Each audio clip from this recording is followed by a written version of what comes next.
Kasabay ng 38th People Power Revolution Anniversary, hinikayat ni Pangulong Bongbong Marcos ang publiko na basahin ang lahat tungkol sa kasaysayan. Sinabi niya ito sa video sa kanyang social media kung saan sinagot niya ang ilang liham mula sa publiko. Dagdag ng Pangulo, dapat ay malaman ng kabataan ang parehong panig ng kasaysayan. Doon daw makikilatis kung ano ang tama at mali. Kahapon, ginunita ang 1986 People Power sa iba't ibang bahagi ng Pilipinas. Sa EDSA People Power Monument sa Quezon City, nag-ali ng bulaklak ang iba't ibang grupo. Nagtipon naman sa Kalayaan Hall ng Club Filipino sa San Juan City ang ilang bumalangkas ng 1987 Constitution at mga kasama sa EDSA People Power noon. Doon dati nanumpa si Pangulong Corazon Aquino matapos mapatalsik si dating Pangulong Ferdinand Marcos Sr.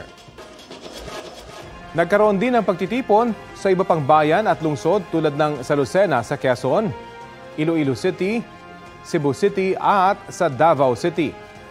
Nagsama-sama rin ang ilang OFW sa Hong Kong para gunitain ito. Pare-pareho nilang hiling na hindi mawala ang diwa ng mapayapang revolusyon at hindi ito mabura sa kasaysayan.